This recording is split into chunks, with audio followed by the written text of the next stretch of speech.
Shalom Bapak Ibu Saudara yang terkasih dalam Tuhan. Senang sekali kami sekeluarga kembali menjumpai Anda dalam program kesayangan kita, Amen. Agree with God, move with God, encounter with God now. Yuk, seperti biasa saya mengajak Anda sebelum kita pagi hari ini akan belajar kebenaran firman Allah. Biar kita sama-sama sekali lagi menyerahkan pemberitaan firman ini semuanya ke dalam tangan Tuhan. Yuk kita berdoa. Bapa, terima kasih, kami mengucap syukur untuk pagi hari ini. Kami diberikan kesehatan, kekuatan, dan kami boleh belajar kebenaran firman-Mu melalui program Amin pagi hari ini. Bapa, kami menyerahkan Tuhan semua pemberitaan firman ini ke dalam tangan-Mu. Biar Roh Kudus Kau mengurapi setiap kami. Urapi hamba-Mu dalam segala keterbatasan hamba. Biar hamba bisa menyampaikan semua pesan-Mu, memberkati, menguatkan, membangun setiap umat Tuhan dimanapun mereka berada. Kami berdoa biarlah pagi hari ini melalui kebenaran firman-Mu, we will be blessed by the word, by you Lord. Terima kasih Bapak, kami menyerahkan sekali lagi semuanya ke dalam tangan-Mu. Roh Kudus, bekerjalah di tempat ini dan di rumah-rumah. Semua yang menyaksikan, mendengar firman Tuhan pagi hari ini, semua dikuatkan, disegarkan, mengalami perjumpaan dengan Kau melalui kebenaran-Mu. Roh Kudus, sekali lagi bekerjalah sebebas-bebasnya pagi hari ini. Kami mempersilakan Kau ambil alih semuanya dan dibantu dengan para malaikat orang kudus. Yuk lakukan bagian kalian, layani setiap umat Tuhan dimanapun mereka berada, supaya mereka boleh mengalami Kristus secara nyata. Kami mengembalikan segala hormat, pujian, kemuliaan buat Tuhan dalam nama Yesus. Amin.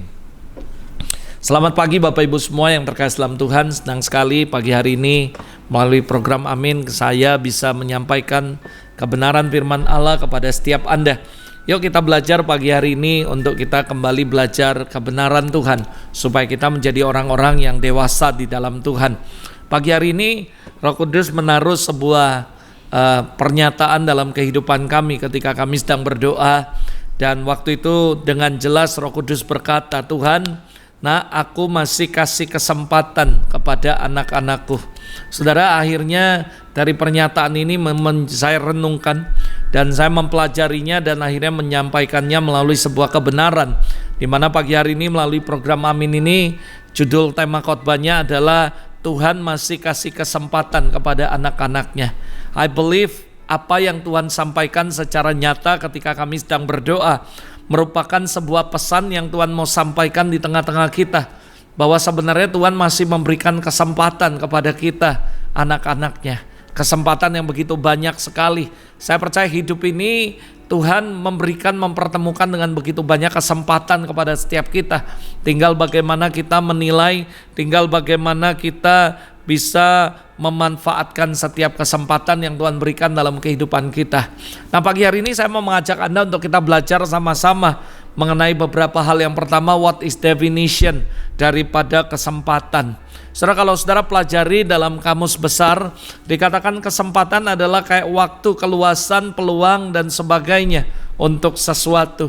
Dalam bahasa Inggris dikatakan chance or opportunity, yaitu kesempatan. Sebenarnya keduanya adalah kesempatan, namun chance adalah kemungkinan, opportunity adalah sebuah pembukaan yang ditawarkan karena keadaan, saudara.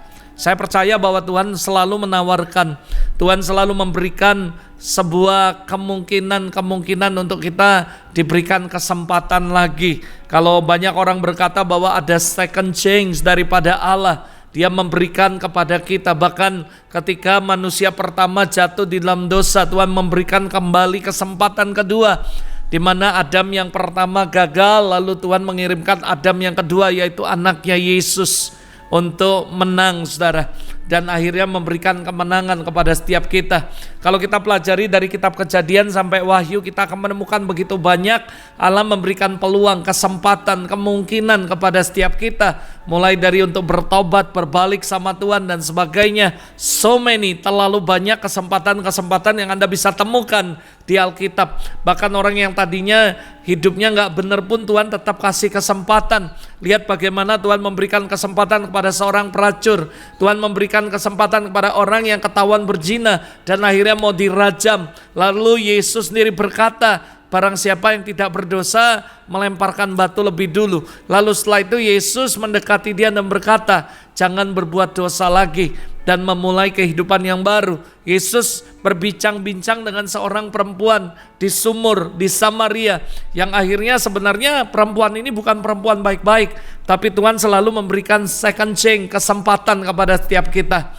Dan saya percaya pagi hari ini Roh Kudus ingatkan setiap Anda, it doesn't matter seberapa buruk keadaan Anda, nggak peduli berapa parah kehidupan Anda, mungkin berapa hancur kehidupan Anda, percaya bahwa Tuhan sudah memberikan kesempatan kepada kita, dan Dia masih memberikan kesempatan kepada anak-anaknya.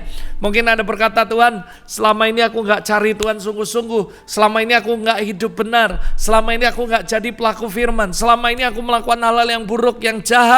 Tapi percayalah, hari ini Roh Kudus bicara dalam kehidupan Anda melalui program Amin, bahwa aku masih kasih kesempatan kepada anak-anakku. Itu sebabnya Anda harus ngerti bahwa selalu ada kesempatan di dalam kehidupan yang Tuhan berikan. Pokoknya selama Anda masih bernafas, selama Anda masih hidup, artinya masih ada kesempatan untuk bertobat, berbalik, memperbaiki hidup, dan sebagainya, saudara. But in the end, kita semua ini cuma bisa nyeseli, but we didn't take change. Kita tidak membuat sebuah keputusan untuk kita berubah, saudara. Dan ini yang sering terjadi. In the end, we only regret.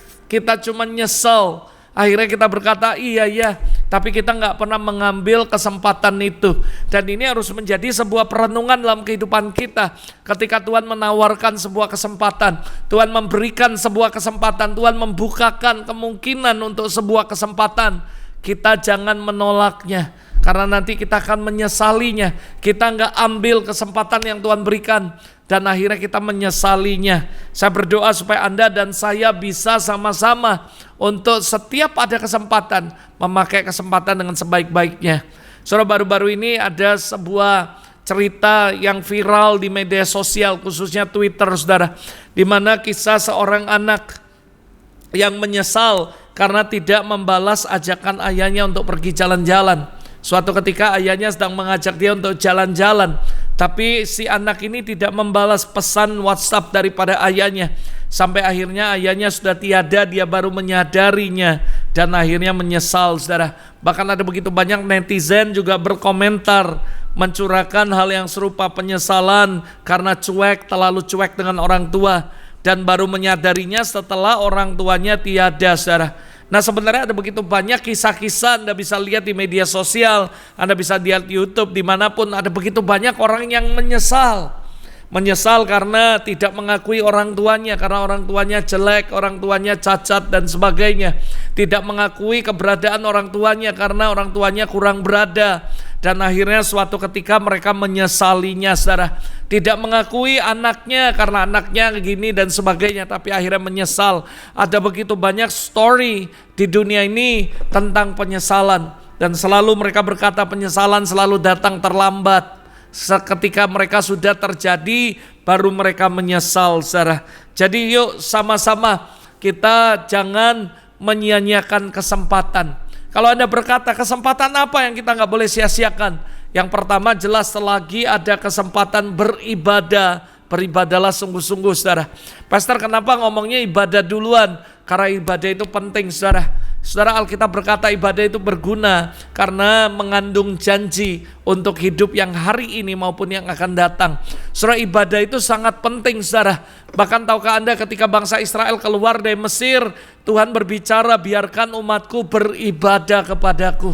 Saya percaya bahwa ibadah itu adalah sesuatu yang sangat penting yang harus kita lakukan dalam kehidupan kita. Dan saya percaya hari-hari ini harusnya semua orang sadar, selama ada kesempatan, selagi ada kesempatan untuk kita bisa beribadah sungguh-sungguh sama Tuhan, beribadahlah sungguh-sungguh sama Tuhan dengan tulus, ikhlas, saudara, dengan sungguh-sungguh. Saya percaya ini yang terus diingatkan oleh Tuhan kepada kita. I still remember sebelum pandemik terjadi, kurang lebih 4 tahun yang lalu, saudara, sebelum terjadi pandemik, Tuhan sudah memberikan firman ini dalam kehidupan kami. Bahkan Tuhan bicara melalui my mom, saudara, berkali-kali. Lalu kami mulai sampaikan kepada jemaat yang kami layani. Tuhan ngomong, saudara, selama masih ada kesempatan pakai ibadah, beribadahlah sungguh-sungguh. Jangan main-main, nanti ada waktunya kalian mau ibadah tapi gak bisa ibadah. Bahkan Mama dikasih lihat bahwa orang ibadah harus daftar dulu, harus ini dulu, dan yang daftar pun belum tentu bisa ibadah dan sebagainya. But we don't have ID bahwa itu akan terjadi tahun-tahun ini, saudara.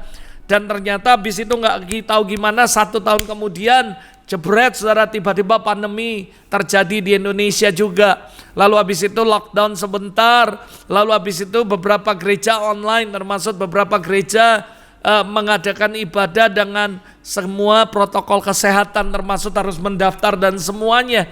Dan ternyata apa yang disampaikan Tuhan itu terjadi. Ada begitu banyak orang yang akhirnya ngomong, saya pengen ibadah, tapi belum boleh dan sebagainya, saudara. Nah, saya baru ngerti setelah pandemi ini bahwa benar sih Tuhan sudah ngingati 4 tahun yang lalu sebelum kejadian pandemi. Selama masih ada kesempatan, pakai dengan sungguh-sungguh beribadah. Nanti ada waktunya kita mau ibadah tapi nggak bisa. Saudara bisa bayang nggak? Menurut saya pandemi ini adalah latihan, uji coba. Di mana saudara kalau kita nggak memakai waktu yang benar untuk beribadah, selama kita dikasih kesempatan untuk beribadah, beribadahlah sungguh-sungguh.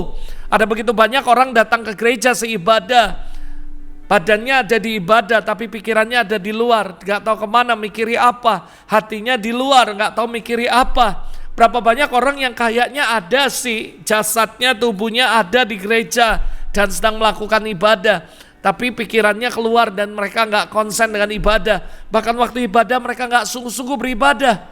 Sehingga saudara, waktu-waktu ini saudara mereka baru menyadari ternyata kalau kita bisa beribadah sungguh-sungguh. Saya nggak tahu apa yang akan terjadi ke depan, nobody knows. Anda bisa bayangi ketika tiba-tiba ada virus lagi atau apapun dan kita mau ibadah nggak bisa.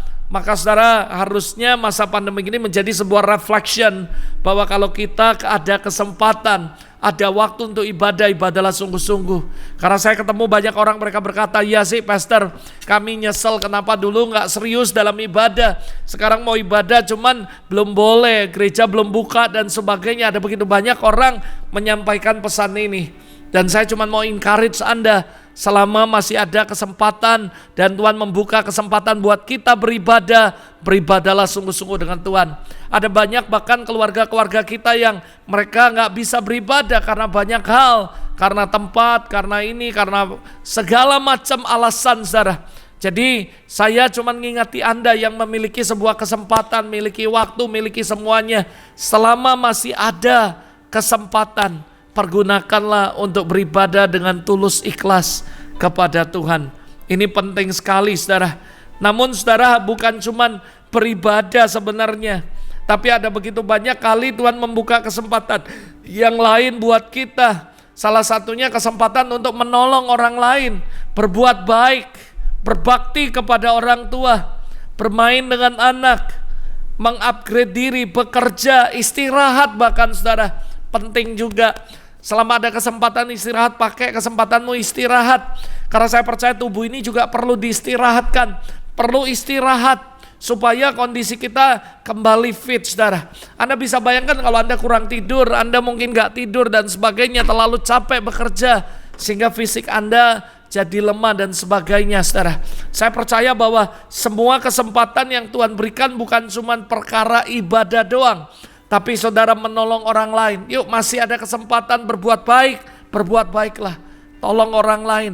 Selama kita mampu, kita bisa, ayo lakukan sesuatu untuk orang lain. Selama kita masih ada kesempatan bisa berbakti sama orang tua, berbakti sama orang tua, saudara. Hormati orang tua, sayangi orang tua. Ada banyak orang, terutama tradisi Tionghoa, saudara. Saya juga orang Chinese, saudara. Orang Tionghoa, saudara, keturunan. Tapi saudara, saya mau kasih tahu, ada begitu banyak orang kayak kami, saudara.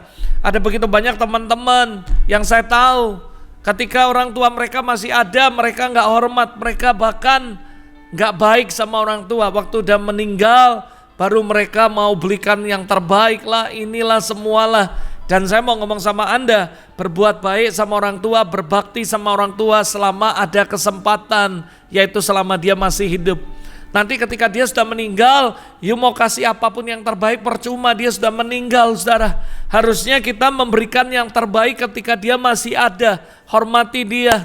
Anda kalau mau ke kuburannya sampai sujud berpuluh-puluh kali pun percuma kalau sudah meninggal. Harusnya waktu dia belum meninggal masih ada bersama saudara. Layani orang tuamu dengan baik, hormati dia, berbakti sama dia dengan baik. Itu yang benar saudara. Selama masih ada kesempatan menolong orang lain, berbakti, main dengan anak penting juga. Ada begitu banyak orang tua akhirnya menyesal saudara, anaknya tumbuh besar tanpa dia pernah punya quality time dengan anaknya saudara. Saya bersyukur baru-baru ini saya mengantar anak saya saudara untuk kuliah. Lalu kami tinggal di hotel bareng, makan bareng, ngobrol bareng.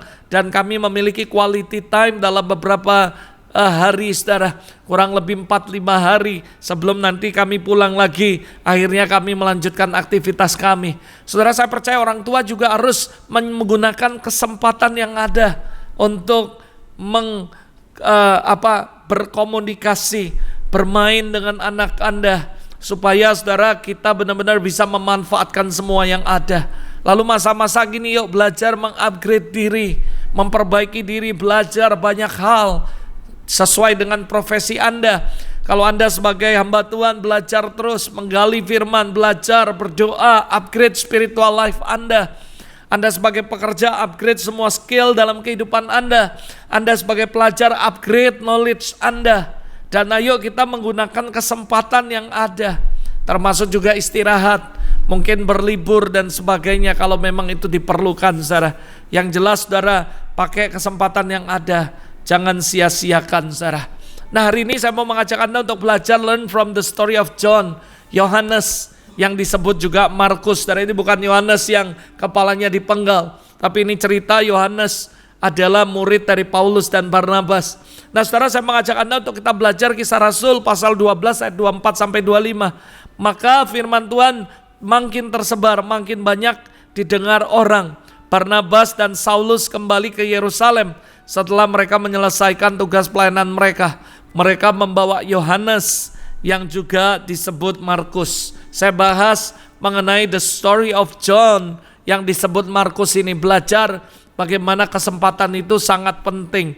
Ayat berikutnya Kisah Rasul 13 ayat 45 dikatakan, oleh karena disuruh Roh Kudus, Barnabas dan Saulus berangkat ke Seleukia, dan dari situ mereka berlayar ke Siprus. Setiba di Salamis, mereka memberitakan firman Allah di dalam rumah-rumah ibadat orang Yahudi. Dan Yohanes yang disebut Markus tadi menyertai mereka sebagai pembantu mereka.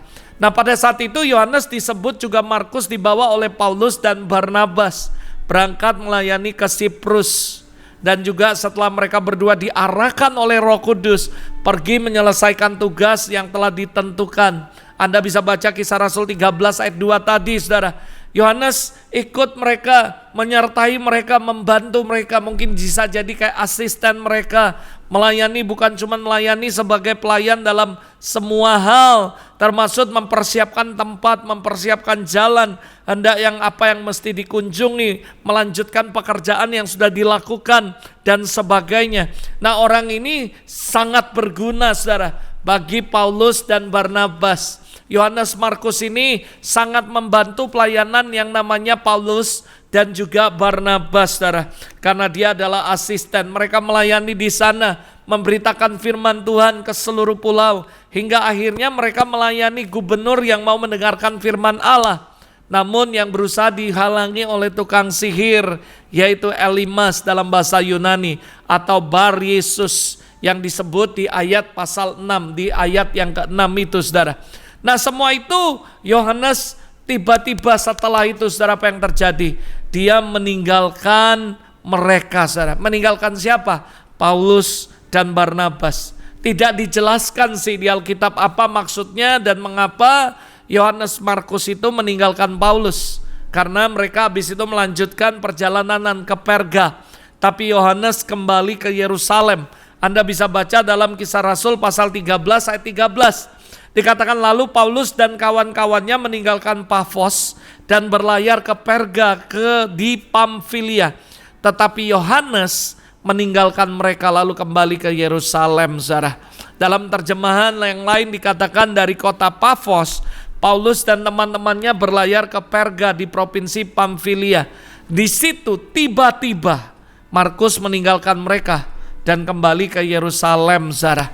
Nah, saudara, saya sempat bertanya dan saya juga sempat membaca terus mengulang-ulang. Why the reason? Apa sih alasannya?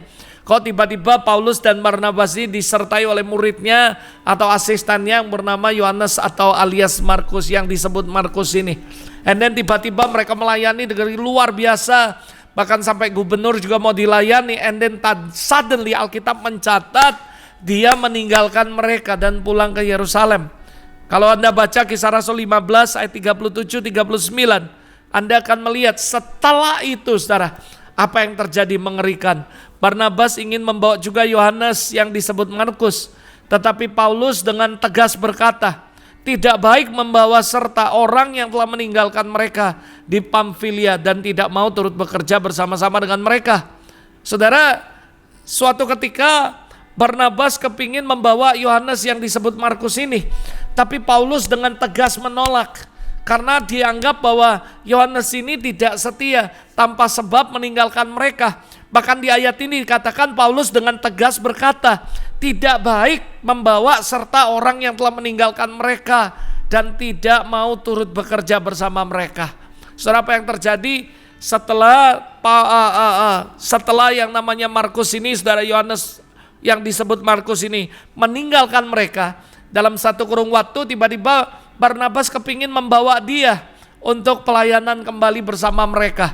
Tapi Paulus dengan tegas menolaknya. Karena bagi Paulus dia tidak mau ikut serta melayani, untuk apa dibawa, saudara. Nah, kalau Anda baca lanjutannya, hal ini menimbulkan perselisihan yang tajam, saudara. Garis bawahi kata perselisihan yang tajam. Sehingga mereka berpisah dan Barnabas membawa Markus serta berlayar ke Siprus, saudara. Kalau Anda baca di pasal 15 ayat 35 diceritakan Paulus mengajak Barnabas untuk memfollow up kembali saudara-saudara seiman mereka di setiap kota di mana mereka sudah menyampaikan firman Tuhan, sekaligus melihat keadaan mereka dan mengunjungi mereka. Namun ketika Barnabas mau membawa Yohanes kembali, ditolak mentah-mentah. Paulus gak setuju, dan ini membuat terjadi perselisihan antara Paulus dan Barnabas. Bahkan melalui anak ini, saudara, Yohanes yang disebut Markus, mereka berselisih dengan sangat tajam, saudara. Akhirnya Paulus dan Barnabas berpisah. Paulus dengan Silas, Barnabas dengan Yohanes, saudara. Nah, saudara, bayangkan, saudara. Namun, saudara, ada satu hal yang menarik yang saya lihat, saudara. Yaitu apa, saudara? Yaitu Barnabas saat itu memberikan kesempatan kembali kepada Yohanes. Nah, ini yang menarik, saudara. Dari semua cerita yang saya sampaikan tadi, ada sebuah pelajaran yang menarik yang saya simpulkan. Yang pertama, Barnabas tetap memberikan kesempatan kedua kepada Yohanes yang disebut Markus untuk kembali join bersama-sama dalam pelayanan. Sekalipun waktu dia memberikan kesempatan kedua kepada Yohanes yang disebut Markus, Paulus gak setuju. Sampai akhirnya mereka menjadi perselisihan. Terjadi perselisihan yang tajam. Artinya ini pertengkaran yang cukup berat, saudara, sehingga mengakibatkan Paulus dan Barnabas berpisah, saudara. Dan ketika mereka berpisah, pelajaran yang kita dapat adalah Barnabas memberikan second chance, kesempatan kedua kepada Yohanes yang disebut Markus. Dan ini yang luar biasa, ketika Barnabas memberikan kesempatan kedua kepada Yohanes yang disebut Markus, itu bukan murahan. Dia harus bayar dengan perpisahan dengan Paulus yang benar-benar menjadi rekan yang luar biasa dalam kehidupannya. Tapi apa yang terjadi? Dia tetap memberikan kesempatan kepada Yohanes yang disebut Markus, dan bersyukur sama Tuhan bahwa kesempatan yang dengan begitu mahal, yaitu dengan perpisahan dengan Paulus, disambut baik dan tidak disia-siakan oleh Yohanes yang disebut Markus. Akhirnya dia menerima kembali, dan akhirnya, saudara, perpisahan terjadi. Paulus dengan Silas melayani ke sebuah tempat. Lalu akhirnya Barnabas dengan Yohanes yang disebut Markus, dan mereka sama-sama melayani Tuhan. Thanks God, kesempatan yang diberikan yang begitu mahal sama dengan perpisahan dengan Paulus tidak disia-siakan oleh Yohanes yang disebut Markus. Sebenarnya ini gambaran cerita tentang kehidupan kita juga. Bagaimana mungkin dalam pelayanan kita sudah melakukan kesalahan, tapi Tuhan tetap memberikan kesempatan kepada kita. Dan kesempatannya nggak murah, saudara, ada harga yang harus dibayar. Mungkin waktu kita memberi kesempatan seperti Barnabas memberi kesempatan kepada Yohanes yang disebut Markus, ada rekan-rekan yang nggak setuju kok dikasih kesempatan. Tapi kenyataannya God always gives second chance to us untuk kita bertobat dan berbalik. Tapi bersyukur kesempatan yang diberikan dengan harga yang mahal ini tidak disia-siakan oleh Yohanes yang disebut Markus. Ini yang saya senang dan saya berdoa supaya ini menjadi sebuah peringatan kepada kita ketika kita diberikan kesempatan oleh para pemimpin, oleh Tuhan melalui para pemimpin, oleh orang tua, keluarga, kepercayaan, kesempatan kedua untuk kita bertobat. Jangan pernah sia-siakan itu, tapi pakai kesempatan yang ada untuk melakukan yang terbaik yang kita bisa lakukan. Dan akhirnya saudara, di end of the day, kalau Anda baca story ini mengagumkan. Akhirnya Paulus kembali, akhirnya menerima, bahkan memuji pelayanan pekerjaan yang secara tidak langsung dilakukan oleh Barnabas dan juga Yohanes yang disebut Markus. 2 Timotius 4 ayat 8 sampai 11 menjelaskan, sekarang telah tersedia bagiku mahkota kebenaran yang akan dikaruniakan kepadaku oleh Tuhan Hakim yang adil pada harinya.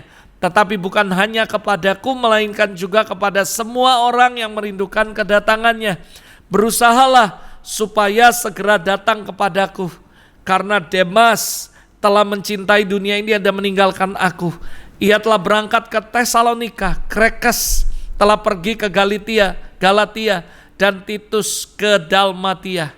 Hanya Lukas yang tinggal dengan aku. Lalu dikatakan, dengar baik-baik, jemputlah Markus dan bawalah ia kemari, karena pelayanannya penting bagiku. Secara tidak langsung, akhirnya Paulus mengakui dan berkata, jemputlah Markus, bawalah ia kemari, karena pelayanannya penting bagiku. Saudara, saya bersyukur saudara, dengan harga yang mahal yang diberikan oleh Barnabas kepada Yohanes yang disebut Markus ini, tidak disia-siakan oleh Markus, dipakai dengan benar. Dan akhirnya Paulus pun menerima dan mengakui, mengatakan pelayanan Markus penting bagi Paulus, saudara. Dan ini yang harus Anda dan saya lakukan ketika Tuhan memberi kesempatan kepada kita. Ada 3 hal yang saya mau sampaikan kepada Anda. Anda bertanya, what should I do? Ketika Tuhan memberikan second chance dalam kehidupan saya. Yang pertama, sadari bahwa hidup ini penuh dengan kesempatan. Jadi saudara, jangan merasa bahwa aku tidak dikasih kesempatan. Lihat, sekalipun saudara dengan tiba-tiba tanpa alasan Markus meninggalkan Barnabas dan juga Paulus, tiba-tiba saudara selalu ada kesempatan. Sadari penuh dengan kesempatan dan Tuhan always gives second chance kepada setiap kita. Dan sadari bahwa selalu ada kesempatan. Maka saudara, Mazmur 90 ayat 10 berkata, masa hidup kami 70 tahun, jika kami kuat 80, kebanggaannya adalah kesukaran dan penderitaan, sebab berlalunya buru-buru dan kami melayang lenyap. Saudara, masa hidup kita ini singkat, jangan sia-siakan kesempatan. Mazmur berkata, syukur bisa 70, bisa 80, selebihnya adalah anugerah. Jangan sia-siakan anugerah. Hidup ini penuh dengan kesempatan, tapi kita gak boleh nyanyiakan kesempatan yang ada. Pakai waktu-waktu yang ada. Selama kita masih bernafas, kita diberi kesehatan, diberi kekuatan, beribadalah sungguh-sungguh dengan Tuhan. Pakai setiap kesempatan yang Tuhan berikan dengan sebaik-baiknya. Yang kedua saudara, apa yang kita lakukan ketika Tuhan memberikan second chance dalam kehidupan kita? Kalau ada kesempatan yang pernah dilewatkan, ini yang harus kita lakukan. Pelajari kesalahannya, perbaiki diri kita. Mungkin kita sudah melalui kesempatan-kesempatan dan kita nggak memakai kesempatan yang ada dengan baik. Bahkan kita menyia-nyiakan kesempatan yang sudah ada. Renungkan, pelajari apa salahnya, apa yang harus diperbaiki, dan perbaiki diri Anda. Dan berdoa supaya ketika kesempatan itu datang untuk 2 kali, pakai itu dengan baik. Menurut saya melalui the story of Markus, kita belajar bagaimana dia menyia-nyiakan kesempatan bisa melayani bersama dengan Paulus dan Barnabas. Melayani begitu banyak orang dan membawa sebuah perubahan yang dahsyat, menyampaikan kabar baik Injil kepada seluruh tempat. Tiba-tiba dia meninggalkan mereka tanpa sebab. Tapi akhirnya dia tidak melewatkan, dia mempelajari kesalahannya dan memperbaikinya. Apa yang terjadi? Akhirnya bukan cuma dia diterima kembali melayani bersama-sama, tapi pelayanannya juga diakui oleh Paulus, saudara. Dan saya tahu, saudara, makanya sebab itu saya berkata bahwa ayo perbaiki kesempatan yang ada yang Tuhan berikan. Sadari dan reflectionkan kesempatan apa yang sudah kita lewatkan dan perbaiki. Ibrani 12 ayat 17 berkata, sebab kamu tahu bahwa kemudian ketika ia hendak menerima berkat itu, ia ditolak. Sebab ia tidak beroleh kesempatan untuk memperbaiki kesalahannya, sekalipun ia mencarinya dengan mencucurkan air mata. Anda tahu ceritanya, bagaimana the story of Esau terjadi. Dia terlalu meremehkan, saudara, hak kesulungan. Dia sangat meremehkan itu. Bahkan, saudara, dia menjualnya dengan sepiring kacang merah. Saudara, menurut saya itu adalah sesuatu yang meremehkan sekali sebuah kesempatan. Sampai akhirnya ketika dia didoakan oleh papanya, dia berkata, adakah berkat? Tidak, semua sudah diambil adikmu dan semuanya. Tapi saudara, kesempatan yang dia lalui yang begitu luar biasa, yaitu hak kesulungan dan berkat kesulungan, telah disia-siakan. Tapi dia merenung kembali karena ada satu perkataan. Dikatakan, tapi kalau engkau berusaha dengan sekuat tenaga, dengan segenap hati, maka engkau akan melepaskanku. Dan kita membuktikan di Alkitab ketika Yakub datang kepada Esau kakaknya mempersembahkan kambing, domba, lembu, dia berkata, aku cukup, bahkan dia punya kelimpahan. Artinya saya menyimpulkan ketika baca itu bahwa Esau juga tidak kekurangan, dia diberkati Tuhan. Kenapa? Karena saya percaya kesempatan yang dia lalukan, yaitu blessing yang pertama, hak kesulungan, dia renungkan, dia memperbaiki kesalahannya, dan dia memperbaikinya.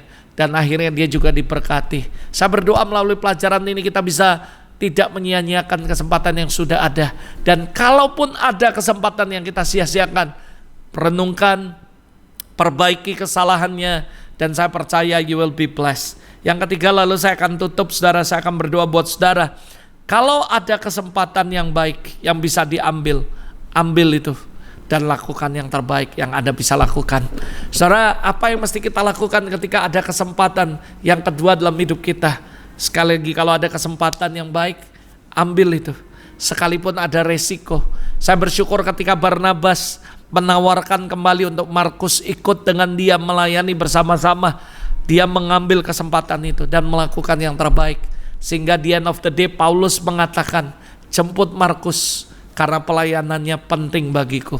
Saya berdoa supaya Anda ketika diberikan second chance dalam hidup Anda, Roh Kudus memberikan kesempatan buat Anda dalam hal apapun. Kesempatan untuk berbuat baik, berbuatlah baik. Kesempatan untuk mengabdi kepada kedua orang tua, mengabdilah, berbuatlah baik kepada orang tua. Spend time dengan keluarga, quality time, spend time dengan keluarga. Kalau Anda dikasih kesempatan untuk melayani, layani Tuhan. Dikasih kesempatan ibadah, ibadahlah. Ambil semua kesempatan yang Tuhan berikan, lakukan yang terbaik yang bisa Anda lakukan. Semua yang percaya katakan amin. Yuk kita berdoa sama-sama. Bapak, terima kasih untuk pagi hari ini kami sudah belajar mengenai firman-Mu, mengenai sebuah kesempatan yang Tuhan berikan dalam kehidupan kami. Kami percaya Engkau sendiri berbicara, nak. Aku selalu memberi kesempatan kepada anak-anakku. Dan hari ini aku berdoa, aku percaya dimanapun kami berada, Tuhan, you always give us second chance untuk kami memperbaiki kehidupan kami. Hari ini biar firman ini tidak berlalu begitu saja, tapi jadi rema yang kuat dalam hidup kami, supaya kami, Tuhan, bisa menjadi pelaku akan firman-Mu. Kami gak menyia-nyiakan kesempatan yang Tuhan berikan, terutama kesempatan untuk kami beribadah kepada Tuhan.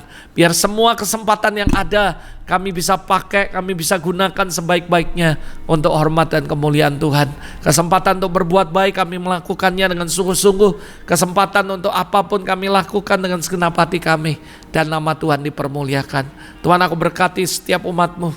Tuhan, kalau mereka merasa bahwa hidup mereka gak berarti, mereka melakukan sebuah kesalahan, hari ini aku percaya Engkau akan bicara dalam hidup mereka, bahwa Engkau Tuhan yang always give us second chance, selalu memberi kami kesempatan untuk kami memperbaiki hidup kami. Aku berdoa berkati setiap umat-Mu dimanapun mereka berada. In Jesus name, I bless them. In Jesus name, berkati setiap mereka Bapak. Aku berdoa Roh Kudus kuatkan dan teguhkan hati mereka. I speak life, healing, restoration, breakthrough to all your people dimanapun mereka berada. Tuhan, biar firman-Mu, oh Tuhan, bekerja dalam hidup mereka. Biar hari ini kami dengan yakin mengambil setiap kesempatan yang Tuhan berikan kembali dalam hidup kami, dan melakukan yang terbaik yang bisa kami lakukan untuk hormat dan kemuliaan-Mu. Terima kasih Bapa, terpujilah Engkau. Di dalam nama Yesus kami berdoa dan mengucap syukur. Amin, amin. Sekali lagi saudara, saya just remind you bahwa Tuhan selalu memberi kesempatan kepada kita untuk memperbaiki kehidupan kita. So, jangan merasa bahwa tidak ada jalan lagi. Selalu ada jalan, karena saya percaya Tuhan selalu memberi jalan buat kita. Selalu memberi kesempatan untuk kita bisa berubah menjadi lebih baik.